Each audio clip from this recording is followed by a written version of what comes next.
पछिल्लो 24 घण्टामा 994 जनामा corona virus संक्रमण पुष्टि, थप 12 जनाको मृत्यु। बयान फेरिपछि अनुसन्धानको घेरामा परेका थिए लोकबहादुर। एमालेको विधान महाधिवेशन सर्यो 15 देखि 17 असोजमा हुने चीनसँगैको सीमा अध्ययन गर्न टोली हुम्ला पुग्यो। नेपालका नेताहरूलाई एमसीसी उपाध्यक्षको 5 सन्देश। संसदको ताण्डव, प्रतिपक्षी दल चुकेकी सभामुख भन्दै प्रश्न गरियो। एमसीसी चाहिँदैन भन्दै माइती घरमा प्रदर्शन। शङ्खसभा सामूहिक हत्याकाण्डमा कार्की परिवारकै छिमेकी पक्राउ। पार्टी विभाजनले 9% असर भन्दै महासचिव ईश्वर पोखरेलको भनाई। सरकारले बलमिच्या गरेर नयाँ बजेट ल्याउनु आपत्तिजनक भन्दै एमाले भन्यो। स्वाताको शेयर बजारमा नेप्से परिसूचकसँगै कारोबार रकममा भारी गिरावट। एमालेको प्रवक्ता मोहिन प्रदीप गेवाली नै हुन् भन्दै योगेश भट्टराईले भने। गोलमाल घिसिङ र परीक्षा सम्बन्धी ठूलो खबर।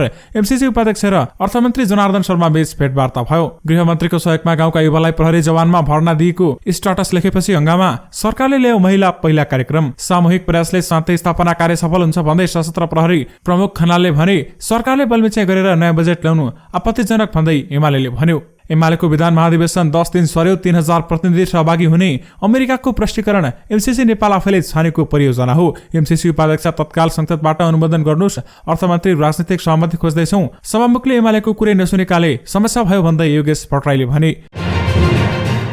दर्शकवृन्द नमस्कार, तपाईहरुलाई फेरि पनि स्वागत छ हाम्रो च्यानल स्मार्ट खबरमा। म आर्यन उपानी सदाखोजी तपाईहरुमा आजका पनि मुख्य समाचारहरू लिएर उपस्थित भइसकेका छौं। हाम्रो मेहनतका लागि तपाईहरुले यो भिडियोलाई एउटा सानो लाइक गर्न र हाम्रो च्यानलमा नयाँ हुनुहुन्छ भने हाम्रो च्यानललाई सब्स्क्राइब गरी सँगै रहेको बेल घण्टीलाई दबाई अलमा क्लिक गर्न पनि नबिर्सनु होला। आउनुस् आजका मुख्य समाचारतर्फ लागौं। दर्शकवृन्द, पहिलो खबर कोरोना भाइरसका संक्रमितहरूको संख्याबाट सुरु गर्न चाहे।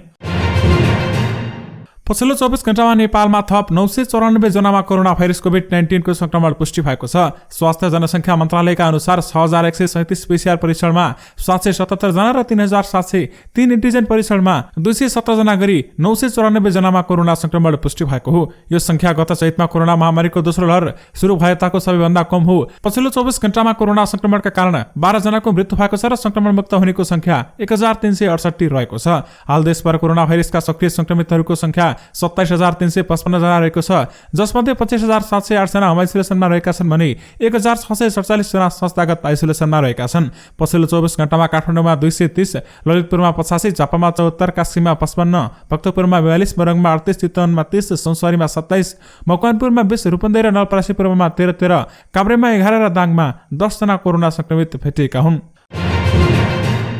दर्शकवृन्द, शङ्खसभाको माध्यममा एकै परिवारका 6 जनाको हत्यामा संलग्न रहेको आरोपमा 1 जना युवक पक्राउ परेका छन्। हत्या आरोपमा शनिबार बिहान प्रहरीले छिमेकी 26 वर्षीय लोकबहादुर कार्कीलाई पक्राउ गरेको हो भने पक्राउ परेका युवक मृतकका भतिजो नाता पर्ने रहेका छन्। आइतबार सार्वजनिक गर्ने तयारी गरिएको प्रहरीले हत्या आरोपी कार्कीले पूरी परिचय भने खुलाएको छैन, तर उनको मानसिक अवस्था कमजोर रहेको र केही समयदेखि औषधि खाइरहेको प्रहरीले बताएको छ। प्रहरी स्रोतका अनुसार हत्यामा भएको रड भेटिएपछि छिमेकी युवक शङ्काको घेरामा परेका थिए भने घरभित्र रगत लागेको सर्ट भेटिएपछि प्रहरीले उनलाई पक्राउ गरेको हो। पक्राउ परेका व्यक्तिको सर्टमा लागेको रगत र मृतकको डीएनए परीक्षणपछि सार्वजनिक गरिने प्रहरीले जनाएको छ।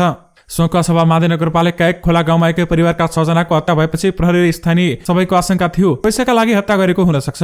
मृतक तेजबहादुर कार्कीका 2 छोरा विदेशमा हुनु, 80 लाख रुपियाँ जग्गा बैना गर्नु, जग्गा पास गर्न जाने अघिल्लो दिन घटना हुनुले यो आशंका स्वाभाविकै थियो। तर प्रहरी टोलीले खानतलासी गर्दा पैसा र गरगहना घरभित्रै भेट्यो। पहिलो शङ्का कमजोर भएपछि प्रहरी प्रावधान विश्लेषणमा जुट्यो। घटना घट्नु हप्ता दिन अघि र घटना भएको 24 घण्टाको कल रेकर्ड सीडीआर विश्लेषण गर्दा पनि प्रहरीले कुनै क्लु पनि भेटाएन। घटनास्थल आसपास 2वटा बीटीएस टावरको कनेक्सन रहेको थियो। घटनास्थलबाट 10 किलोमिटर आसपास 150 हारारी मोबाइल नम्बर सक्रिय भेटिएका थिए। उनीहरूमध्ये केही नम्बर प्रयोगकर्ताहरूले प्रहरीलाई बोलाएर सोधपुछ पनि गरेको थियो। तर ठोस उपलब्धि हातमा लागेपछि प्रहरीले निष्कर्ष निकाल्यो घटनामा बाहिरका मान्छे सहभागी छैनन्। अनुसन्धानमा खटिएका अधिकृतका अनुसार भौगोलिक विकटताका कारण बाहिरका मान्छे आएर हत्या गरेर भागिहाल्न सक्ने अवस्था थिएन, तर तालिम प्राप्त कुकुरको प्रयोग पनि प्रभावकारी भएन भन्दै बताइएको छ।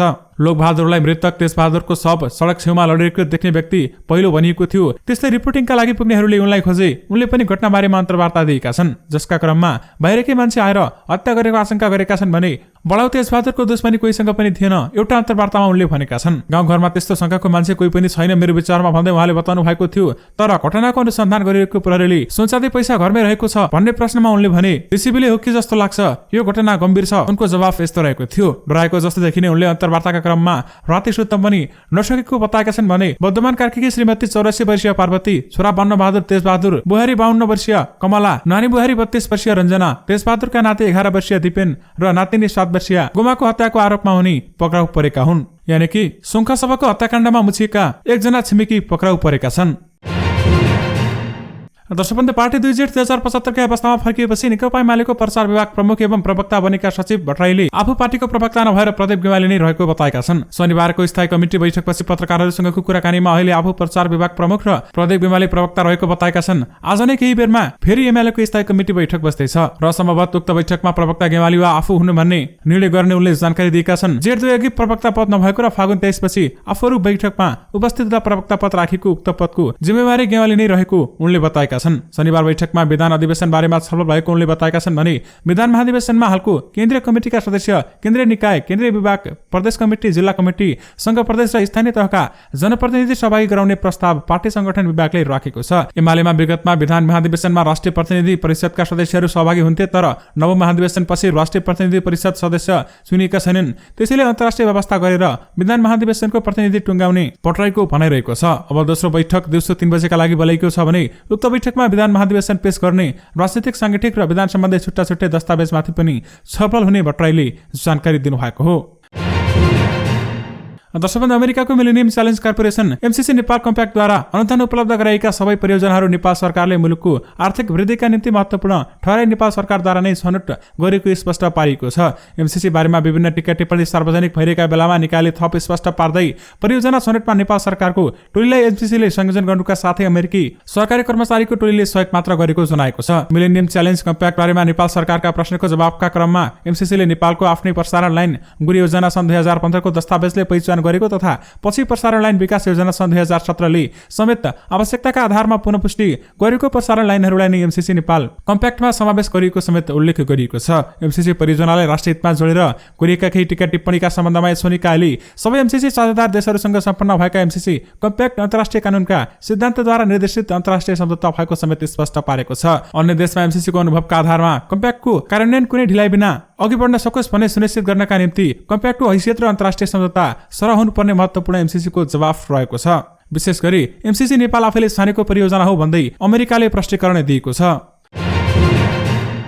दर्शकबन्धु शुक्रबार संसदमा प्रमुख प्रतिपक्षी दल नेकपा एमालेको प्रतिपक्षी अवतार देखिएको थियो। संसदीय मर्यादामा कायम गर भन्ने नारा लगाउँदै एमालेका केही सांसद मर्यादा पालको काठमाथि चढे भने केही रोस्टरमा चढ्न खोजेका थिए। बुधबारकै बैठकमा नाराबाजी गरेको प्रतिपक्षी दलले शुक्रबार त संसदभित्र मर्यादाभन्दा बाहिर गएर प्रदर्शन समेत गरेको थियो। सभामुख अग्निप्रसाद सापकोटाले प्रतिपक्षको नाराबाजीका बीच संसदको कारबाही अगाडि बढाएपछि एमाले सांसदहरू उग्र बने। आगो जस्ता देखिएका सभामुखले पदीय मर्यादा देखाएनन् भने एमाले सांसदहरूले करिब 2.5 दशकपछिको प्रतिपक्षी अवतार समेत देखाएका थिए। एमाले अध्यक्ष केपी शर्मा ओलीले तत्कालीन नेकपा एमालेका हाल नेकपा एकीकृत समाजवादीमा रहेका 14 जना सांसद सहभागी हुने संसदको बैठक चल्न नदिने घोषणा गरिसकेका थिए। नाराबाजीका बावजुद सभामुखले संसदको कारबाही अगाडि बढाएपछि एमाले सांसदहरू आक्रोशित देखिएका थिए। रेखा कुमारी झाले गृहमन्त्री बालकृष्ण खाँडको टेबुलको माइक थुतेर रोस्टमतिर चटारो हान्न खोजेकी थिइन्। संसद सकिएपछि झाले सञ्चार माध्यमसँग सगर्व भनिन्। सभामुखको टाउको माइकले हानेर फुटाइदिन्थे भन्दै उनले अभिव्यक्ति समेत दिएकी थिइन्।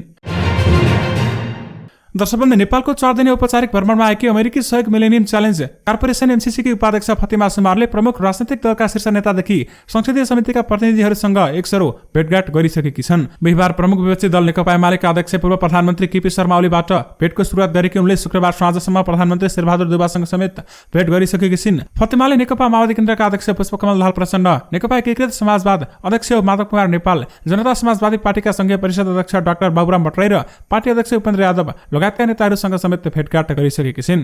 उनले 5वटा सन्देश समेत दिएकी छिन्। पहिलो सन्देशमा छिटो संसदीय अनुमोदन होस् भन्दै बताइएको छ भने दोस्रोमा एमसीसीमा कुनै सैन्य तत्त्व छैन भन्दै बताइएको छ। त्यसैगरी दबाब दिन आएको होइन भन्दै उनले तेस्रोमा बताएकी छिन्। त्यसैगरी चौथोमा एमसीसी अन्तर्गतको परियोजना नेपालले छनौट गरेको हो भन्दै बताइएको छ। त्यसैगरी नेपालले नलिए त्यो रकम अर्कैलाई दिन्छौ भन्दै उनले बताएकी थिइन्। नेपालका नेताले एमसीसी उपाध्यक्षले यी 5 सन्देश दिएकी छन्। दर्शकबन्धु हुम्लामा चीनसँगको सिमानाका अध्ययनका लागि सरकारले गठन गरेको अध्ययन टोली शनिबार सदरमुकाम सिमकोट आइपुगेको छ। टोलीले चीनसँग जोडिएका हुम्लाका 15वटा सीमा स्तम्भ मध्ये 13वटा सीमा स्तम्भको अध्ययन गर्ने भएको छ भने मौसमले साथ दिएमा 13वटै स्तम्भको अध्ययन गरिने, तर मौसमले साथ नदिएमा 13वटै मात्रै स्तम्भको अध्ययन गरिने प्रमुख जिल्लाधिकारी गणेश आचार्यले जानकारी दिनुभएको छ। गृह मन्त्रालयका सहसचिव जयनारायण आचार्य नेतृत्वको 7 जनाको टोली शनिबार हुम्ला आएको हो भने टोलीमा नापी विभागका उपमहानिर्देशक सुनिल डङ्गोल र सोही विभागले तोकेको 2 विज्ञ तथा नेपाल प्रहरीका अधिकारी रहेका छन्। अध्ययन टोलीले चीनसँग जोडिएको हुम्लाका सीमाको अध्ययन गरेपछि चीनले सीमा मिचेको वा नमिचेको निष्कर्ष निकाल्ने प्रमुख जिल्लाधिकारी आचार्यले बताउनु भएको छ। विशेष गरी चीनसँगको सीमा विवाद अध्ययन गर्न अध्ययन टोली हुम्ला पुगेको छ। दर्शकवृन्द, नेकपा एमालेका महासचिव ईश्वर पोखरेलले पार्टी विभाजनले एमालेलाई देशव्यापी रूपमा जम्मा 9% असर परेको बताएका छन्। शनिबार काठमाडौँमा नेकपा एमाले दोलखा काठमाडौँ सम्पर्क मञ्चले गरेको कार्यक्रममा उनले आफूहरूले देशव्यापी अभियान चलाए एकीकृत समाजवादीमा रहेको संख्या 2% झर्ने उनले दाबी समेत गरेका छन्। हामीले अध्ययन गर्दा यसको असर 9 र धेरैमा 10% मात्र परेको देखेका छौं, तर अब नेकपा एमाले देशव्यापी रूपमा अभियान चलाएर यो 2-3% आइपुग्नेछ र नेकपा एमाले हिजो भन्दा पनि अझै सबल भएर अघि बढ्नेछ भन्दै उनले भनेका छन्। महासचिव पोखरेलले नेपालको राष्ट्रिय राजनीति दुईटा ध्रुवमा विभाजित नभएको भन्दै केपी शर्मा ओलीले गरेको राजनीतिक ध्रुवमा आफूहरू काम गर्ने बताएका छन् भने उनले केपी ओली नेतृत्वको ध्रुवले आर्थिक विकास र समृद्धिको कुरा गरेको र राष्ट्रिय राजनीतिको अर्को ध्रुव अवसरवादी र सिद्धान्तहीन भएको टिप्पणी समेत गरेका छन्। विशेष गरी पार्टी विभाजनले 9% असर पारेको छ भन्दै महासचिव ईश्वर पोखरेलले भनेका छन्। दर्शकवृन्द, नेकपा एमालेको विधान महाधिवेशन 2 सातापछि सरेको छ। स्थायी कमिटिको शनिबार बसेको बैठकले असोज 4 गते 6का लागि तय भएको विधान महाधिवेशन असोजकै 15 देखि 17 गतेसम्म काठमाडौँमा गर्ने निर्णय गरेको हो। विधान महाधिवेशनमा प्रस्तुत गर्ने विधान राजनीतिक र सांगठनिक प्रतिवेदनबारेमा छलफल गर्न असोज 3 र 4 गते स्थायी कमिटिको बैठक बोलाइएको छ। त्यसपछि असोज 8 र 9 गते केन्द्रीय कमिटी बैठक बस्ने सचिव योगेश भट्टराईले जानकारी दिनुभएको छ। शनिबारको स्थायी कमिटिको बैठकले विधान महाधिवेशनमा सहभागी हुन प्रतिनिधि पनि टुङ्गो लगाएको छ भने जसअनुसार करिब 3000 सहभागी हुने प्रचार विभाग प्रमुख समेत रहेका भट्टराईले जानकारी दिनुभएको छ। एमालेको विधानले विधान महाधिवेशनमा राष्ट्रिय परिषद सदस्य सहभागी हुने व्यवस्था गरेको छ भने तर नव महाधिवेशन पश्चात राष्ट्रिय परिषद सदस्य चयन भएकाले पार्टीमा विधानमा बाधा अड्काउ फुकाई विधान महाधिवेशनमा सहभागीको मापदण्ड तय गरिएको भट्टराईले बताउनु भएको छ। विशेष गरी एमालेको विधान महाधिवेशन सरेको छ भने 15 देखि 17 असोजमा हुने बताइएको छ। दर्शकवृन्द, अमेरिकी सहयोग परियोजना मिलेनियम च्यालेन्ज कर्पोरेसन एमसीसी सम्झौताको विरोधमा शनिबार काठमाडौँमा प्रदर्शन भएको छ। पाडावाल सरोकार समाज लगायतका विभिन्न संस्थाको अगुवाईमा एक समूहले एमसीसी सम्झौता संसदबाट अनुमोदन नगर्न खबरदारी गर्दै प्रदर्शन गरेको हो भने सो समूहले माथि घरदेखि नयाँ बानेश्वरसम्म प्रदर्शन गरेको थियो। उनीहरूले एमसीसी चाहिँदैन, देश बेच्न पाइँदैन लगायत एमसीसीको विरोधमा विभिन्न नारा लेखेको प्लेकार्ड बोकेका थिए भने नो एमसीसी लेखेको टी सर्ट समेत लगाएका थिए। विशेष गरी एमसीसी चाहिँदैन भन्दै माथि घरमा प्रदर्शन गरिएको छ। दर्शकवृन्द, सरकारले पहिला महिला कार्यक्रम सञ्चालन गर्ने घोषणा गरेको छ। आर्थिक र सामाजिक रूपले सक्षम तुल्याउन महिलालाई प्राथमिकता दिने गरी कार्यक्रम सञ्चालन गरिने घोषणा गरिएको हो। प्रत्येक वडामा महिला नेतृत्व संयन्त्र विकास गरी महिलाको क्षमता अभिवृद्धि गरिने शुक्रबार बजेटको अध्यादेशको प्रतिस्थापन विधेयक संसदमा प्रस्तुत गर्दै अर्थमन्त्री जनार्दन शर्माले घोषणा गरेका थिए। त्यसैगरी विभिन्न दलितहरूको आर्थिक, सामाजिक, सांस्कृतिक समस्याहरूको समाधान गरी जीवनस्तर उकास्न एकीकृत कार्यक्रमहरू सञ्चालन गरिने घोषणा समेत भएको छ। दर्शकवृन्द, नेपाली कांग्रेसका नेताहरूबाट सिफारिस गराएका गाउँका युवाहरूको नेपाल प्रहरीको जवान पदमा नाम निकालिदिएको स्टाटस लेख्ने व्यक्ति पक्राउ परेका छन्। पक्राउ पर्ने प्युठानको ऐरावती गाउँपालिका 31 वर्षीय नरेन्द्र गुरुङ रहेका छन्। उनले गृहमन्त्री बालकृष्ण खाँडको सहयोगमा प्युठानका 11 जना र देशभरका 41 जनाको नाम निकाल्न सफल भएको फेसबुकमा लेखेका थिए। गुरुङले प्युठानबाट कांग्रेसका उपसभापति बद्री लम्सालले सिफारिस गरेको युवालाई नाम निकाल्न गृहमन्त्री बालकृष्ण खाँडले सहयोग गरेको उल्लेख गरेका थिए भने सहयोगका लागि भन्दै गृहमन्त्री बालकृष्ण खाँडलाई फेसबुकमै धन्यवाद समेत दिएका थिए। पक्राउ परेका गुरुङलाई अभद्र व्यवहार अन्तर्गत मुद्दा चलाइने केन्द्रीय प्रहरी प्रवक्ता वरिष्ठ परीक्षक एसएसपी वसन्त कुँवरले जानकारी दिनुभएको छ।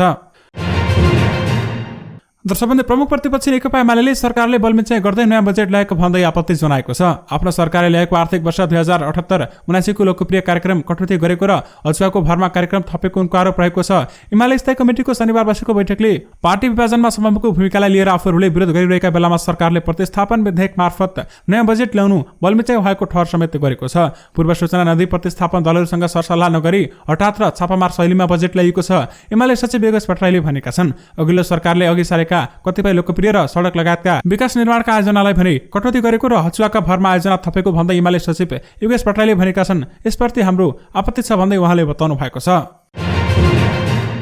दर्शकवृन्द, मिलेनियम च्यालेन्ज कर्पोरेसन एमसीसीकी उपाध्यक्ष फतिमा सुनारले अर्थमन्त्री जनार्दन शर्मासँग भेटवार्ता गरेकी छन्। उपाध्यक्ष सुनार र अर्थमन्त्री शर्माबीच शनिबार सिंहदरबार स्थित अर्थ मन्त्रालयमा भेट भएको हो भने बिहीबार काठमाडौँ आएकी सुनारले यसअघि प्रमुख विपक्षी दल नेकपा एमालेका अध्यक्ष तथा पूर्व प्रधानमन्त्री केपी शर्मा ओली, नेकपा एकीकृत समाजवादीका अध्यक्ष तथा पूर्व प्रधानमन्त्री माधव नेपाल, नेकपा माओवादी केन्द्रका अध्यक्ष तथा पूर्व प्रधानमन्त्री पुष्पकमल दाहाल प्रचण्डका साथै जनता समाजवादी संघीय परिषद अध्यक्ष तथा पूर्व प्रधानमन्त्री डाक्टर बाबुराम भट्टराई, अर्का अध्यक्ष उपेन्द्र यादव लगायतसँग भेटवार्ता समेत गरिसकेकी छिन्। शनिबारको भेटमा उपाध्यक्ष सुमारले संसदबाट यथाशीघ्र एमसीसी अनुमोदन गरी कार्यान्वयन लैजान आग्रह गरेको अर्थमन्त्रीको सचिवालयले जनाएको छ। जवाफमा अर्थमन्त्री जनार्दन शर्माले एमसीसी अनुमोदन गर्ने वा नगर्ने भन्ने विषय अहिले छलफलकै क्रममा रहेको समेत बताएका छन्। विशेष गरी एमसीसी उपाध्यक्ष र अर्थमन्त्री जनार्दन शर्मा बीच भेटवार्ता भएको छ। दर्शकबन्धु, सशस्त्र प्रहरी बलका प्रमुख शैलेन्द्र खनालले शान्ति स्थापनार्थ खटिने सुरक्षाकर्मीलाई समयानुकूल पूर्व तयारीको लागि तालिम दिनुपर्नेमा जोड दिएका छन्। सुरक्षाका लागि एम्बुस तथा माइनहरूबाट सुरक्षित रहन पर्याप्त मात्रामा सचेतना र क्षमता अभिवृद्धि गर्नुपर्नेमा सशस्त्र प्रहरीका महानिरीक्षक खनालले जोड दिएका छन्। सामूहिक प्रयास र भावनाले मात्र शान्ति स्थापनाको कार्यलाई मजबुत र सफल बनाउन सकिने बताउँदै खनालले शान्ति स्थापना कार्यमा जानु अघि मिशन लक्षित तालिम सञ्चालन गर्नुपर्ने बताएका छन्। संयुक्त राष्ट्रसङ्घको अनुरोधमा चीनको सार्वजनिक सुरक्षा मन्त्रालयले आयोजनामा गरेको शान्ति स्थापना सम्बन्धी अन्तर्राष्ट्रिय कार्यालयमा safety and security of union पिसकिपर्समा प्रमुख वक्ताका रूपमा सम्बोधन गर्दै खनालले यस्तो बताएका हुन्। उनले स्रोत साधन सम्पन्न सीमानमा परिचालित तथा आफू सुरक्षित रही प्राप्त जिम्मेवारी प्रभावकारी ढङ्गले पूरा गर्न सकिने समेत बताएका छन् भने महानिरीक्षक खनालले बदलिँदो सुरक्षा परिस्थिति र चुनौतीलाई मध्यनजर गर्दै मिशन लक्षित पूर्व तयारीले यसमा खटिने कर्मचारीको सहयोग पुग्ने समेत बताएका छन्।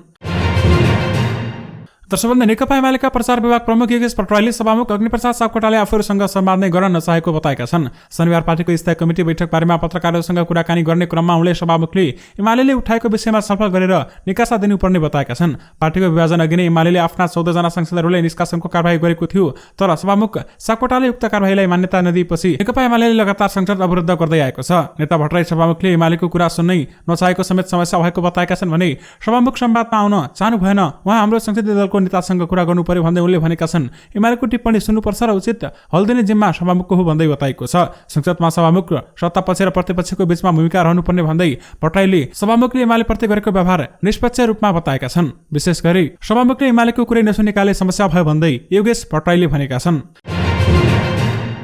दर्शकबन्धु, तपाईहरुमाझ परीक्षा र कुलमान घिसिङ सम्बन्धी पनि केही जानकारी दिन चाहे। कक्षा 12 को परीक्षा यही भदौ 30 गतेबाट सञ्चालन गरिने नेपाल सरकारले जनाएको छ। अब भदौ 30 गते आउन केही दिन मात्र बाँकी रहेको छ। नेपाल सरकारले कक्षा 12 को परीक्षा भदौ 30 गतेबाट नै सञ्चालन गर्ने निर्णय गरेको हो। कक्षा 12 को परीक्षा सम्बन्धी नयाँ नियमहरू के रहेका छन्, यसबारेमा नेपाल सरकारले नीति भने सार्वजनिक गरिसकेको छैन। यसबारेमा केही थप जानकारीमा तपाईहरुमाझ पक्कै पनि लिएर आउने नै छौं। त्यसैगरी अब बाँकी रहेको कुरा कुलमान घिसिङ सम्बन्धी। दर्शकबन्धु, कुलमान घिसिङको नियुक्ति खारेजी सम्बन्धी सर्वोच्चमा रिट परेको छ। यसबारेमा तपाईहरुलाई थाहा नै छ। हामीले पहिलेका रिपोर्टहरूमा पनि बारम्बार तपाईहरुलाई जानकारी दिँदै आएका छौं।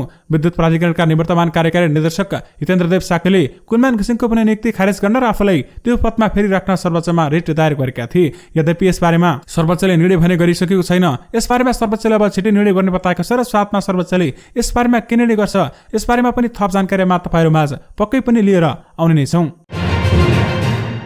दर्शकबन्धु, प्रमुख प्रतिपक्षी दल नेकपा एमालेको विधान महाधिवेशन 10 दिनपछि सरेको छ। यसअघि असोज 4 देखि 6 गतेसम्म हुने भनिएको महाधिवेशन शनिबार बसेको स्थायी कमिटी बैठकले असोजको 15, 16, 17 गते काठमाडौँमा आयोजना गर्ने निर्णय गरेको हो। विधान महाधिवेशनका लागि पार्टीले स्थायी कमिटीको बैठक असोजको 3 र 4 गतेका लागि डाकेको छ भने महाधिवेशनमा देशभरबाट 3000 प्रतिनिधि सहभागी हुनेछन् भन्दै बताएको छ। बैठकले विधान महाधिवेशनमा प्रस्तुत हुने विधान संशोधन सम्बन्धी प्रस्ताव, राजनीतिक प्रतिवेदन, संगठित प्रतिवेदनहरू स्थायी समितिको बैठकमा प्रस्तुत हुने र त्यसमाथि व्यापक छलफल गरेर मात्रै अघि बढ्ने पार्टीका सचिव योगेश पटवाईले बताएका छन्। उनले यसमा आएका सुझावहरूलाई राखेर केन्द्रीय कमिटीको बैठकमा पेश गरिनेछ भन्दै बताएका छन् भने केन्द्रीय कमिटीको बैठक असोज 8, 9 गतेका लागि बोलाएको पनि उनले जानकारी दिएका छन्। सचिव पटवाईका अनुसार विधान महाधिवेशनमा प्रतिनिधि परिषदका सदस्यहरू विधान महाधिवेशनका सदस्यहरू हुने होइन रहे पनि प्रतिनिधि परिषद नबनेकाले केन्द्रीय कमिटी र त्यसका सदस्यहरू अनुशासन आयोगका प्रतिनिधि र सदस्य, लेखा परीक्षण आयोगका पदाधिकारी र सदस्य, निर्वाचन आयोगका पदाधिकारी र सदस्य, केन्द्रीय विभागका सचिव सहित 15 जना सदस्य, सल्लाहकार परिषदका पदाधिकारी र सदस्य, ज्येष्ठ कम्युनिस्ट मञ्चका पदाधिकारी र सदस्यहरूले